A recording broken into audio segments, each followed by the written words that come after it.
پروین بیگم ایک دن ہمسائی کے گھر کھیر دینے گئیں تو اسے رفیق کی بیٹی پسند آ گئی اور انہیں کہنے لگی مجھے جہیز کی ضرورت نہیں ہے، آپ اپنی بیٹی کا رشتہ ہمیں دے دیں۔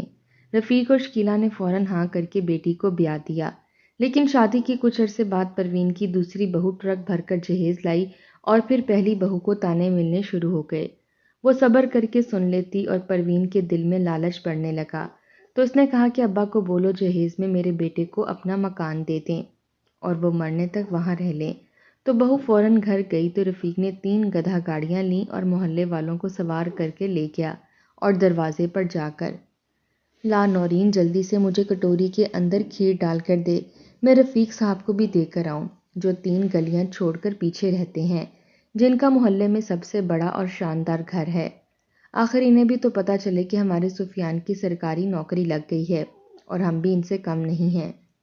پروین نے چادر اوڑھتے ہوئے کہا تو نورین نے جلدی سے کٹورے میں کھیر ڈال کر ماں کے حوالے کر دی۔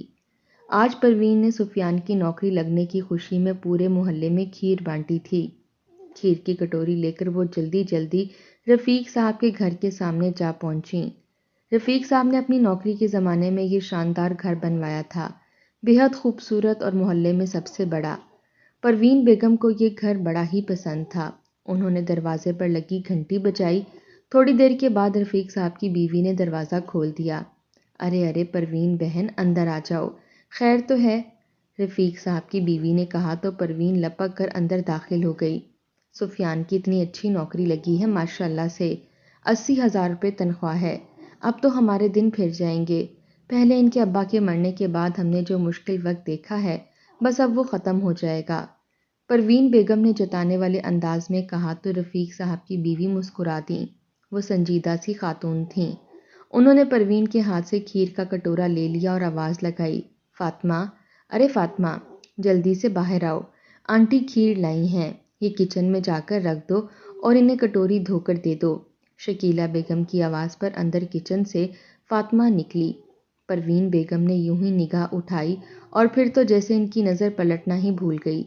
شکیلا کی بیٹی تھی یا کوئی آسمان سے اتری ہوئی حور، دبلی پتلی سی 19 سالہ لڑکی جو اتنی خوبصورت تھی کہ پروین کا بے اختیار دل مچل گیا۔ بیٹی کا کہیں رشتہ طے کیا ہے کیا رفیق صاحب؟ انہوں نے بے ساختہ ہی پوچھ ڈالا۔ رفیق صاحب نے چونک کر پہلے فاطمہ کو دیکھا اور پھر پروین کو۔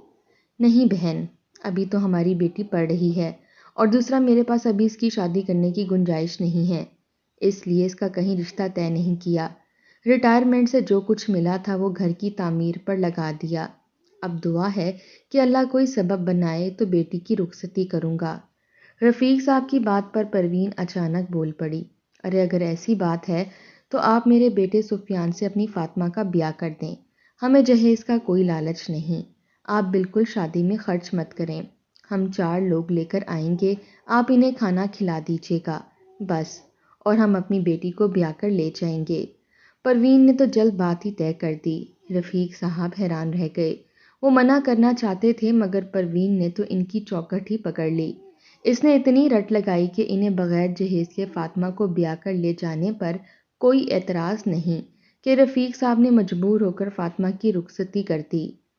سادگی سے پروین فاطمہ کو بیاہ کر اپنے گھر لے آئی۔ وہ جتنی خوبصورت تھی اتنی ہی سگڑ بھی تھی۔ اس نے آتے ہی پروین کا سارا گھر سنبھال لیا۔ سفیان کے کام کاج تو وہ کرتی لیکن سفیان سے چھوٹے فیضان اور نند نورین کے بھی سارے کام کاج وہ کر دیتی۔ پروین پہلے پہل تو اس سے بہت خوش ہوئی لیکن اچانک ایک روز فیضان نے دھماکہ کر دیا۔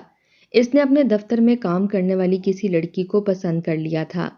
پروین کو سخت اعتراض تھا، اس نے بہت شور مچایا مگر فیضان نے ایک ہی رٹ پکڑ لی تھی کہ شادی وہ اپنی مرضی سے کرے گا اور اسی لڑکی سے ہی کرے گا۔ چاروں نچار پروین نے فاطمہ کو لیا اور رشتہ دیکھنے کے لیے اس لڑکی کے گھر جا پہنچے۔ مکان کے دروازے پر پہنچی تو پروین کا منہ کھلا کا کھلا رہ گیا۔ وہ تو سمجھ رہی تھی لڑکی کوئی غریب گھرانے کی ہوگی لیکن فیضان کی پسند تو انتہائی امیر گھرانے سے تعلق رکھتی تھی۔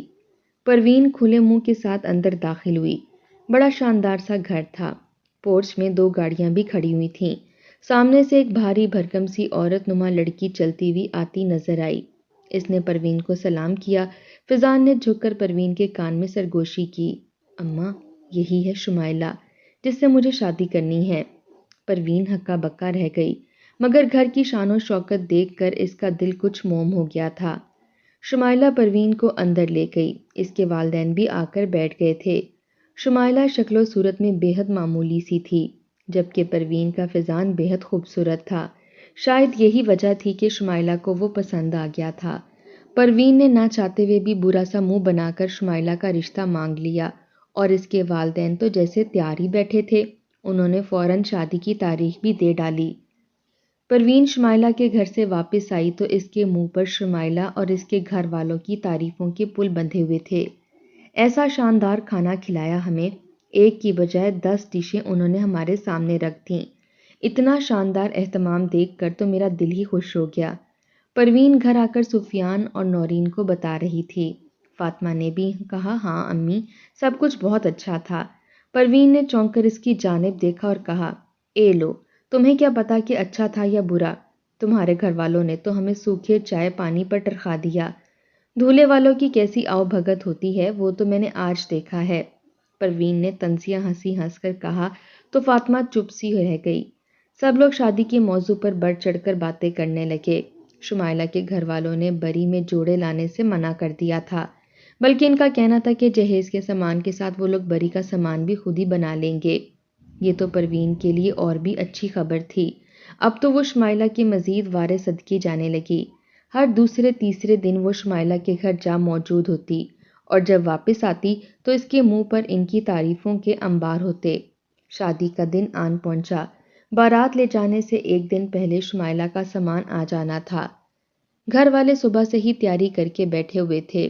جتنا بڑا کمرہ سفیان کا تھا، اتنا ہی کمرہ فیضان کا بھی بنایا گیا تھا۔ جہیز کا ٹرک آ کر رکا تو پروین سمیت اشتیاق سے سبھی جھانکنے لگے۔ مزدوروں نے سامان اندر لا لا کر رکھنا شروع کر دیا۔ ایک کے بعد ایک چیز لا کر رکھتے چلے گئے۔ پروین، فاطمہ اور نورین سمیت کئی مہمان جہیز کے سامان کو دیکھ رہے تھے۔ جو مزدور اندر لا کر رکھ رہے تھے، سبھی نے دانتوں تلے انگلیاں دبا لیں۔ ایسا شاندار جہیز تھا۔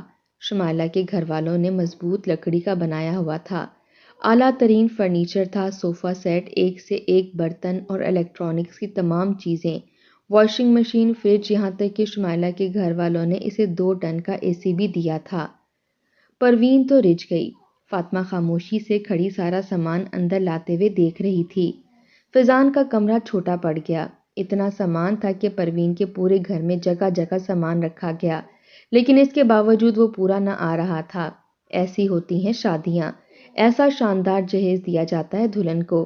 دیکھو فاطمہ، تمہارے گھر والوں نے تو تمہیں پھوٹی کوڑی بھی نہ دی۔ بس میں نے کہا کہ جہیز نہیں چاہیے تو خاموشی سے بغیر جہیز کے ہی رخصت کر دیا۔ اب شمائلہ جہیز لے کر آ رہی ہے تو پتہ چل رہا ہے کہ بیٹے کی شادی کر رہی ہوں۔ پروین خوشی کے مارے آپے سے باہر ہوئے جا رہی تھی۔ ادھر ادھر جاتی اور سامان کو دیکھتی۔ وہ فاطمہ کو طنز کرنے سے باز نہ آ رہی تھی۔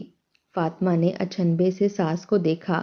انہوں نے آج سے پہلے تو کبھی جہیز نہ لانے کا طعنہ نہ دیا تھا، لیکن اب دوسری تیسری بار وہ فاطمہ کو یہ بات سنا چکی تھیں، مگر فاطمہ خاموش رہی۔ شادی ہو گئی اور شمائلہ بیاہ کر پروین کے گھر آ گئی۔ شادی کو 10 روز گزرے تو ایک روز فاطمہ کے شوہر سفیان نے ناشتے کے دوران کہا، بھائی اب نئی بھابھی آ گئی ہیں، اب ان کا ہاتھ بھی کھیر میں ڈلوا لینا چاہیے تاکہ ہمیں پتہ تو چلے کہ آخر ان کے ہاتھ میں کیا ذائقہ ہے۔ شمائلہ جو چائے پی رہی تھی ایک دم بولی، مجھے کھانا پکانا نہیں آتا، میں نہیں پکاؤں گی۔ پراٹھے سب کے سامنے رکھتی ہوئی فاطمہ چونک سی گئی۔ تبھی پروین بولی، ہاں ہاں، اگر نہیں پکانا آتا تو کوئی بات نہیں، فاطمہ ہے نا، کر لے گی سب، اور اس نے کرنا ہی کیا ہے، ویسے بھی اتنی غریب گھرانے کی لڑکی لا کر ہم نے اس پر ایک احسان ہی کیا ہے نا۔ جہیز میں 1 روپے کی چیز نہیں لائی وہ، اگر سب کی خدمتیں کر کے اس گھر میں اپنی جگہ بنائے گی تو اس کا ہی بھلا ہے نا۔ شمائلہ کا اس سے کیا مقابلہ، پروین نے کہا تو فاطمہ کی آنکھوں میں آنسو آنے لگے۔ سب کی موجودگی میں اس کی اتنی بے عزتی کی گئی تھی۔ شمائلہ مسکراتے ہوئے فاطمہ کی جانب دیکھ رہی تھی۔ میری چائے ٹھنڈی ہو گئی ہے، ذرا اسے گرم کر کے تو لے آؤ، اس نے حاکمیہ انداز میں چائے کا کپ فاطمہ کی جانب بڑھاتے ہوئے کہا۔ فاطمہ نے خاموشی سے کپ اس کے ہاتھ سے لے لیا اور کچن میں چلی گئی۔ ایک شام کچھ مہمان پروین کے گھر آ گئے۔ پروین بڑے پرتپاک انداز سے ان سے ملی۔ وہ خاندان کے بڑے اچھے لوگ تھے اور پروین اپنی بیٹی کا رشتہ ان میں کرنا چاہتی تھی۔ فاطمہ کچن میں کام کر رہی تھی، جبھی پروین نے اسے آواز لگائی، فاطمہ، او فاطمہ، جلدی سے شربت بنا کر لے آ۔ فاطمہ نے آٹے میں لتھڑے اپنے ہاتھ جلدی سے دھوئے اور شربت بنانے لگی۔ شربت بنا کر اس نے کچن میں رکھے ہوئے گلاس نکالے۔ مہمانوں کی تعداد کے لحاظ سے وہ گلاس کم تھے اور تھوڑے پرانے سے بھی ہو رہے تھے۔ تبھی پروین کچن میں چلی آئی۔ یہ پرانے گلاسوں میں شربت ڈال کر مت لے آنا، اندر سے شمائلہ کے جہیز کے نئے گلاس لے کر آؤ اور اس میں شربت ڈال کر لانا، بڑا اچھا تاثر پڑے گا، خوشی سے کہتی ہوئی پروین جلدی سے چلی گئی۔ فاطمہ یوں تو شمائلہ سے زیادہ بات نہیں کرتی تھی، مگر دل کڑا کر کے اس کے کمرے میں چلی گئی۔ وہ موبائل استعمال کر رہی تھی۔ امی نے کہا ہے کہ تم اپنے جہیز کے گلاس دے دو، انہیں مہمانوں کو شربت دینا ہے۔ فاطمہ نے جھجکتے ہوئے کہا تو شمائلہ نے ایک ادا سے کہا، ہاں ٹھیک ہے، وہاں سے لے لو، لیکن دیکھو بالکل خراب مت کرنا، اور دیکھنا کوئی گلاس ٹوٹے نہیں، دھیان سے واپس لا کر الماری میں رکھ دینا، بہت قیمتی گلاس ہیں۔ فاطمہ کو برا تو لگا، لیکن اس نے خاموشی سے گلاس اٹھائے اور کچن میں لے گئی۔ اس نے گلاسوں میں شربت انڈیلا اور لے جا کر مہمانوں کو پیش کر دیا۔ مہمان باتوں میں مشغول تھے، تبھی ایک بچہ بولا، ارے واہ امی، گلاس کتنے پیارے ہیں۔ بچے کی بات سنتے ہی سب چونک کر گلاسوں پر غور کرنے لگے۔ مہمان خاتون نے بھی گلاسوں کو دیکھا۔ ارے ہائے پروین، تیرے گھر میں تو آج تک اتنے پیارے گلاس نظر نہیں آئے، یہ کہاں سے لائی ہو؟ کیا اس بہو کے جہیز کے ہیں؟ اس نے فاطمہ کی جانب اشارہ کیا تو پروین نے یکدم زور سے کہکا لگایا، ارے اس نے کہاں سے جہیز لانا تھا، یہ تو پھوٹی کوڑی بھی نہیں لے کر آئی، یہ جہیز تو میری دوسری بہو لے کر آئی ہے، ماشاءاللہ بہت ہی امیر خاندان کی ہے، لاکھوں کا جہیز دیا اس کے گھر والوں نے، بس پہلی بہو کو لا کر تو پچھتا رہی تھی، جو کچھ دیا اسے اپنی جیب سے ہی دیا، لیکن دوسری بہو آئی ہے تو میرے ارمان پورے ہوئے ہیں۔ پروین مزید بھی نے کچھ بتا رہی تھی، فاطمہ کو ذلت کا شدید احساس ہوا۔ وہ جلدی سے پلٹ کر کچن میں واپس چلی آئی۔ جہیز نہ لانے کا طعنہ اب تو اس کی زندگی کا روگ بنتا جا رہا تھا۔ 3-4 روز گزرے تو ایک روز فاطمہ تمام گھر والوں کے کپڑے دھو رہی تھی۔ میلے کپڑوں کا انبار اس کے سامنے تھا۔ شمائلہ بھی اپنے اور فضان کے کپڑے وہاں رکھ گئی تھی۔ فاطمہ نے کچھ نہ کہا اور خاموشی سے کپڑے دھوتی رہی، مگر ابھی اس نے آدھے کپڑے دھوئے تھے کہ اچانک مشین چلنا بند ہو گئی۔ فاطمہ نے گھبرا کر 2-3 دفعہ بٹن گھمایا، لیکن مشین نہ چلی۔ اس نے سوئچ کو بھی ہلا کر دیکھ لیا، اسے لگا شاید سوئچ خراب ہو گیا ہے، مگر سوئچ تو بالکل ٹھیک تھا۔ سفیان اندر کمرے میں سو رہا تھا۔ فاطمہ پریشان ہو کر اندر گئی اور اس کا کندھا ہلایا، سنیے، باہر آ کر ذرا کپڑے دھونے والی مشین کو دیکھیں، لگتا ہے وہ خراب ہو گئی ہے۔ سفیان مارے باندھے اٹھ کر آیا اور مشین کا جائزہ لینے لگا۔ واقعی اس میں سے دھواں نکل رہا تھا اور جلنے کی بو آ رہی تھی۔ یہ تو جل گئی ہے، سفیان نے جان چھڑانے والے انداز میں کہا۔ فاطمہ نے بے بسی سے کپڑوں کے ڈھیر کو دیکھا، تبھی پروین اوپر سے چڑیوں کو دانہ ڈال کر نیچے اتر آئی۔ کیا ہوا، جلا دیا میری مشین کو؟ اپنے باپ کے گھر سے تو کچھ لائی نہیں، جو کچھ سامان میرا تھا اس کے بھی پیچھے لگی ہے، پروین نے ٹوکنے والے انداز میں کہا تو فاطمہ ایک دم بول اٹھی، امی میری کوئی غلطی نہیں ہے، پتہ نہیں چلتے چلتے مشین بند ہو گئی، آپ ایسا کریں شمائلہ سے کہیں اپنی نئی مشین نکال کر یہاں باہر رکھ دے، اس کے کپڑے بھی تو دھونے ہیں، میں دھو دوں گی۔ فاطمہ نے کہا تو کچن سے فروٹ کاٹ کر اپنے لیے کمرے میں لے جاتی شمائلہ اچانک چونک کر پلٹی، میرے جہیز کی چیزوں پر زیادہ نظر رکھنے کی ضرورت نہیں ہے، تمہارے استعمال کے لیے لے کر نہیں آئی میں، تمہیں مشین میں کپڑے دھونے کا اتنا ہی شوق ہے تو اپنے شوہر سے کہو دلا دے، یا اپنے باپ سے جا کر بولو۔ شمائلہ تڑک کر بولتے ہوئے اندر کمرے میں جا گھسی تھی۔ فاطمہ ہکا بکا رہ گئی، اس کی آنکھوں میں پانی بھرنے لگا۔ سفیان بھی وہیں کھڑا یہ سب کچھ دیکھ رہا تھا۔ اہانت سے اس کا چہرہ سرخ ہو گیا۔ ہر وقت تمہاری وجہ سے مجھے باتیں سننی پڑتی ہیں، ایسا لگتا ہے کہ کسی فقیروں کے گھر سے تمہیں بیاہ کر لے آیا ہوں۔ کیا تھا اگر تمہارے ماں باپ تمہیں جہیز کے نام پر چند ٹوٹی پھوٹی چیزیں ہی دے دیتے، کم از کم سب کا منہ تو بند ہوتا، مگر تمہارے گھر والے تو جیسے تم سے جان چھڑانے کو تیار بیٹھے تھے، بس اٹھا کر ہماری جھولی میں پھینک دیا۔ سفیان تلخی سے کہتا ہوا گھر سے باہر نکلتا چلا گیا۔ پروین نے بھی نیچے آ کر شور مچا دیا تھا۔ فاطمہ کچھ دیر تو ضبط کرتی رہی مگر اسے اب اپنے آنسو روکنا محال ہو رہا تھا۔ اس نے تنگ آ کر پروین سے کہا، امی، میرے گھر والوں نے آ کر آپ کی منت سماجت تو نہیں کی تھی کہ مجھ سے اپنے بیٹے کی شادی کر دیں۔ آپ خود ہی میرا رشتہ مانگنے آئی تھیں اور آپ نے خود ہی کہا تھا کہ آپ کو جہیز نہیں چاہیے، حالانکہ میرے ابو نے کہا بھی تھا کہ ان کے پاس ابھی فی الحال گنجائش نہیں ہے۔ اب اگر انہوں نے مجھے جہیز نہیں دیا تو مجھے اٹھتے بیٹھتے تانے تو نہ دیا کریں۔ فاطمہ کے اتنا کہنے کی دیر تھی کہ پروین یکدم تڑپ کر پلٹی۔ ارے بی بی، اگر میں نے کہہ ہی دیا تھا کہ جہیز نہیں چاہیے تو اس کو پتھر کی لکیر تو نہیں سمجھ لینا چاہیے تھا نا۔ اتنی لمبی زبان جو میکے والوں سے لے کر آ گئی ہے تو 4 چیزیں بھی لے آتی۔ اب یہاں کون تجھے اپنی چیزیں دے گا؟ ہاتھ سے کپڑے دھو مہارانی، نہیں تو اپنے باپ سے جا کر بول کے جہیز نہیں دیا تو کم از کم اور ہی چیز تجھے دے دیں۔ میرے معصوم سفیان کی زندگی اجیرن بنا رکھی ہے، اب وہ گھر کے اخراجات پورے کرے یا تجھے نئی مشین دلائے۔ فاطمہ کی آنکھوں میں پانی بھرنے لگا۔ آپ کہنا کیا چاہتی ہیں امی؟ کیا کہوں میں ابو سے؟ کیا وہ مجھے کیا دیں؟ اس نے بڑی مشکل سے کہا تو پروین یکدم چمک کر بولی، وہ جو اتنا محل جیسا گھر بنا کر رکھا ہے جس میں دونوں بڈھا بڑھیا عیش سے زندگی گزار رہے ہیں، انہیں وہاں رہنے کی کیا ضرورت ہے؟ وہ گھر سفیان کے نام کر دیں، آخر کو ان کی بیٹی ہم نے اپنے گھر میں رکھی ہوئی ہے، پال رہے ہیں تمہیں، کچھ کم تو نہیں؟ پروین نے کہا تو فاطمہ ہکا بکا ان کا چہرہ دیکھنے لگ گئی۔ امی، لیکن میرے امی ابو کہاں جائیں گے اس بڑھاپے میں؟ ان کے پاس رہنے کی واحد وہی تو ایک جگہ ہے۔ اپنی سسکیوں پر قابو پاتے ہوئے فاطمہ نے کہا۔ پروین نے ایک گہری سانس لی۔ ہاں تو رہتے رہے نا وہ دونوں اسی مکان میں۔ تو ایسا کر، آج ہی چلی جا گھر اور جا کر اپنے باپ سے بول کہ وہ مکان سفیان کے نام کر دے۔ جب تک وہ دونوں مرتے نہیں وہاں رہ سکتے ہیں، کہیں کسی کونے خدرے میں کونے والا کمرہ ان کو دے دینا۔ کچھ تو اپنے شوہر کا بھلا سوچ، آخر وہ بیچارہ کب تک نوکری پر جا جا کر اپنا خون خشک کرتا رہے گا۔ فاطمہ کا دل دھک سے رہ گیا۔ پروین نے تو ساری پلاننگ کی ہوئی تھی۔ فاطمہ نے مزید بات کرنا مناسب نہ سمجھا۔ اس نے جلدی سے کپڑے اٹھائے اور نل پر لے جا کر ہاتھ سے کپڑے دھونے لگی۔ 1 بجے کے قریب وہ سارے کپڑے دھو کر فارغ ہوئی تو پروین اور شمائلہ نے کھانے کا شور مچا دیا۔ وہ بیچاری تھکی ہاری کچن میں جا کر ان کے لیے کھانا بنانے لگی۔ پھر تو پروین نے گویا وتیرہ ہی بنا لیا۔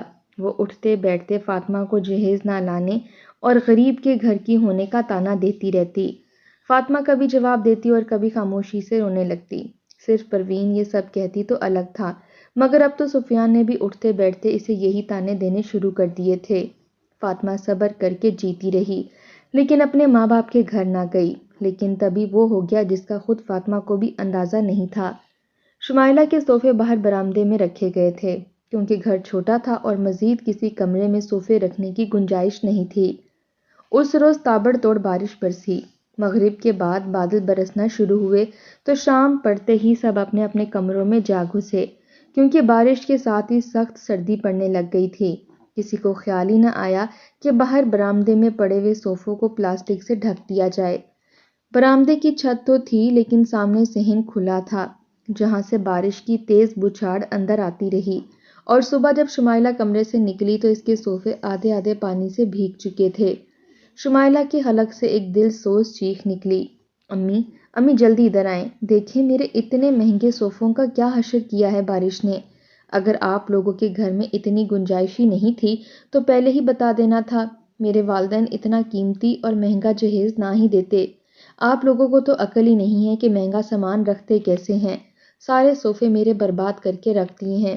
مجھے ایک کمرہ اور چاہیے جہاں میں اپنا باقی کا سامان رکھ سکوں۔ شمائلہ نے چیخ چیخ کر پورا گھر اکٹھا کر لیا تھا۔ پروین سمیت سبھی حیرت سے دیکھ رہے تھے۔ صوفوں کا واقعی برا حشر ہو چکا تھا۔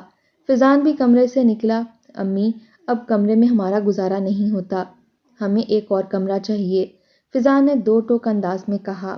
پروین نے ادھر ادھر دیکھا اور بولی، ایک کمرہ تم لوگوں کے پاس ہے، ایک کمرے میں میں اور نورین سوتے ہیں، باقی ایک ہی کمرہ بچتا ہے، وہ سفیان اور فاطمہ کے پاس ہے۔ اب بس یہی کر سکتی ہوں کہ میں وہ کمرہ ان سے لے لوں۔ پروین نے فاطمہ کی جانب دیکھا جو پریشان صورت لیے سب کو دیکھ رہی تھی۔ لیکن امی، میں کہاں جاؤں گی؟ فاطمہ کے منہ سے بامشکل اتنا نکلا۔ تو پروین غرا کر بولی، تو نے کہاں جانا ہے؟ جا چلی جا اپنے والدین کے گھر، ویسے بھی تیرے پاس کون سا اتنا ساز و سامان ہے جو کمرے میں رکھنا ہے؟ ایک چارپائی تو ہے، وہ بھی میری دی ہوئی ہے، والدین نے کون سا کچھ دیا تھا؟ اگر کمروں میں رہنے کا اتنا ہی شوق ہے تو جا ماں باپ سے وہ مکان لے لے اور وہاں رہ لے۔ پروین کے حکم پر فاطمہ کے کمرے میں شمائلہ کا سامان منتقل کر دیا گیا تھا۔ شمائلہ نے بڑے آرام سے فاطمہ کے کمرے کو اپنے قبضے میں لے لیا۔ فاطمہ کی چارپائی اٹھا کر اسٹور روم میں ڈال دی گئی۔ سفیان ویسے ہی فاطمہ سے بیزار ہو چکا تھا۔ پروین نے اسے ماتھا چوم کر اپنے کمرے میں سونے کی پیشکش کی تو وہ فوراً مان گیا۔ فاطمہ کا دل خون کے آنسو رونے لگا۔ اب اس کی برداشت جواب دے چکی تھی۔ اس نے خاموشی سے اپنا بیگ اٹھایا اور باپ کے گھر چلی گئی۔ رفیق صاحب نے یوں پہلی دفعہ فاطمہ کو روتے ہوئے آتے دیکھا تو ان کا دل دھک سے رہ گیا۔ فاطمہ نے جو ان کے سامنے اپنی داستان سنانی شروع کی تو رفیق صاحب کی آنکھوں سے بھی آنسو بہنے لگے۔ انہیں بری طرح سے افسوس ہوا کہ انہوں نے پروین بیگم کی باتوں میں آ کر جلد بازی میں بیٹی کی شادی کیوں کر دی۔ فاطمہ کا رو رو کر برا حال تھا۔ اسے سب سے زیادہ افسوس تو اس بات پر تھا کہ سفیان نے بھی اس کا ساتھ نہ دیا تھا۔ رفیق صاحب نے فاطمہ کے سر پر ہاتھ رکھا، تم فکر مت کرو بیٹا، یہ میری غلطی تھی، اب میں ہی اسے سدھاروں گا۔ پروین بیگم کو یہ مکان چاہیے نا، اسے یہ مکان ضرور ملے گا، مگر میری شرط پر۔ فاطمہ نے حیران ہو کر باپ کا چہرہ دیکھا جو شدید پریشانی کی لپیٹ میں تھا، مگر وہ کچھ نہ بولی، خاموشی سے اندر اپنے کمرے میں جا کر لیٹ گئی۔ شام کے وقت رفیق صاحب نے پروین کو فون کیا۔ دوسری جانب پروین نے کال ریسیو کرتے ہی نخوت سے کہا، بیٹی نے خوب ہماری شکایتیں لگائی ہوں گی نا، تو کیا لڑائی کرنے کے لیے فون کیا ہے؟ پروین کی بات سن کر رفیق صاحب ہنس دیے۔ انہوں نے کہا، ارے نہیں نہیں بہن جی، لڑائی کرنے کی کیا ضرورت ہے؟ فاطمہ نے آپ کا پیغام مجھ تک پہنچا دیا تھا۔ اس کا کہنا ہے کہ میں یہ مکان اس کے حوالے کر دوں تاکہ وہ اپنے شوہر کے ساتھ یہاں رہ سکے، کیونکہ میں نے اسے جہیز میں کچھ نہیں دیا تھا۔ دوسری جانب پروین نے بے حد حیران ہوئی، رفیق صاحب اتنے اچھے موڈ میں کیسے تھے؟ تو پھر آپ نے کیا سوچا ہے؟ میں نے کوئی ناجائز بات تو نہیں کی، میری دوسری بہو لاکھوں کا جہیز لائی ہے، اب فاطمہ کو خود ہی مشکل ہوتی ہے، اس سے آپ خود ہی پوچھ لیں۔ پروین کی بات سن کر رفیق صاحب نے کہا، ہاں ہاں بالکل ٹھیک کہہ رہی ہیں، میں نے آپ کی بات ماننے کا فیصلہ کر لیا ہے، کل صبح میں لینے آؤں گا، آپ سب گھر والے تیار رہیے گا، گاڑیاں میں اپنے ساتھ ہی لاؤں گا۔ میں آپ لوگوں کو پہلے تو شاندار پروٹوکول نہیں دے سکا، مگر اب میں انتہائی عزت کے ساتھ آپ لوگوں کو اپنے گھر تک لاؤں گا اور چابیاں آپ کے حوالے کروں گا۔ اس سے میری بھی شرمندگی دور ہو جائے گی کہ میں نے فاطمہ کو کچھ نہیں دیا، اور آپ لوگوں کی بات بھی پوری ہو جائے گی۔ رفیق صاحب نے عام سے انداز میں کہا تو پروین کو حیرت کا شدید جھٹکا لگا، لیکن وہ بے حد خوش ہوئی، شاید بیٹی کا گھر بسانے کے لیے بوڑھا مجبور ہو گیا ہے۔ پروین نے دل ہی دل میں ہنستے ہوئے سوچا، رفیق صاحب کا عالی شان گھر اب اس کا ہونے والا تھا۔ اس خیال سے ہی پوری رات اسے نیند نہیں آئی۔ صبح سویرے ہی اس نے گھر میں سب کو تیار کر دیا۔ شمائلہ جانا تو نہیں چاہتی تھی، مگر پروین نے اسے بھی مجبور کر لیا اور سب تیار ہو کر رفیق صاحب کا انتظار کرنے لگے۔ 10 بجے گھر کے دروازے پر دستک ہوئی۔ سفیان بھی سسرال سے ملنے والے مکان کی لالچ میں ڈال ٹپکا رہا تھا۔ لپک کر اس نے دروازہ کھولا، سامنے ہی رفیق صاحب کھڑے تھے۔ تیار ہیں آپ لوگ؟ میں اپنے ساتھ گاڑیاں بھی لے کر آیا ہوں، جلدی باہر آ جائیے۔ سب گھر والے بھاگ کر باہر نکلے، لیکن باہر دیکھتے ہی سب کے منہ لٹک گئے، کیونکہ رفیق اپنے ساتھ 3 گدھا گاڑیاں لے کر آیا ہوا تھا۔ یہ کیا مذاق ہے؟ گاڑیاں کہاں ہیں؟ یہ گدھا گاڑیاں کس کے لیے لے کر آئے ہیں؟ پروین نے غصے سے پوچھا تو رفیق صاحب مسکرا دیے، آپ لوگوں کے لیے ہی لایا ہوں، یہ گاڑیاں یہ آپ کے شان کے بالکل عین مطابق ہیں، اگر آپ لوگوں کو اس میں بیٹھنے میں کوئی پریشانی ہے تو میں مدد کروا دیتا ہوں۔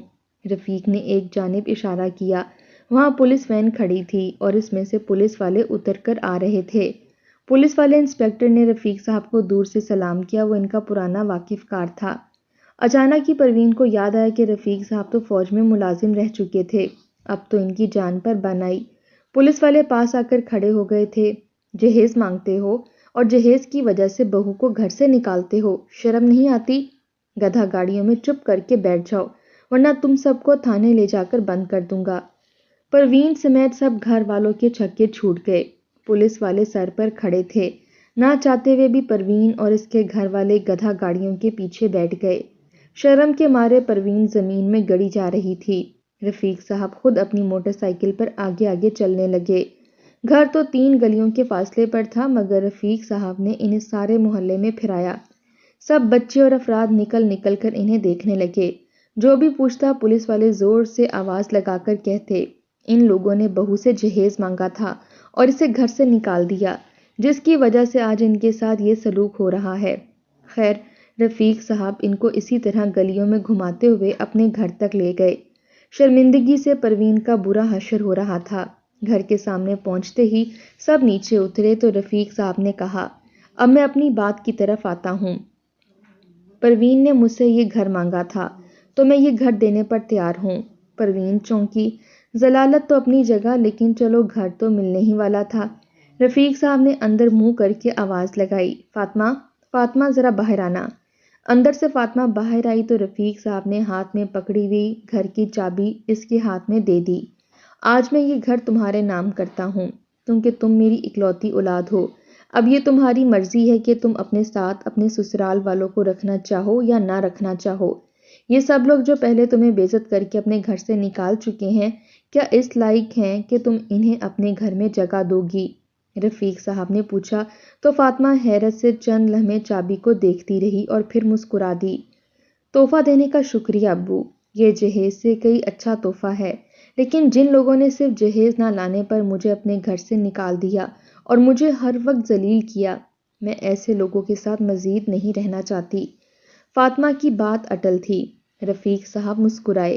انہوں نے آگے بڑھ کر گھر کا دروازہ پروین لوگوں پر بند کر دیا اور اندر سے زور سے پکارے، اب آپ لوگ گھر واپس جا سکتے ہیں، چاہے تو انہی گدھا گاڑیوں پر بیٹھ کر واپس چلے جائیں۔ میری بیٹی اب آپ کے گھر واپس نہیں جائے گی۔ جہیز کے لالچی لوگوں کو میں اپنی بیٹی نہیں دے سکتا۔ پروین، سفیان اور فیضان شدید شرمندگی کا شکار ہو گئے تھے، مگر پولیس والوں کے ہوتے ہوئے رفیق صاحب کا کچھ نہیں بگاڑ سکے۔ اپنا سا منہ لے کر وہ واپس آ گئے۔ جہیز تو نہ ملنا تھا، فاطمہ بھی ہاتھ سے گئی۔ اب سارا کام پروین کو اپنے ہاتھوں سے کرنا پڑتا۔ شمائلہ تو لاکھوں کا جہیز لانے کے گھمنڈ میں ہل کر پانی بھی نہ پیتی۔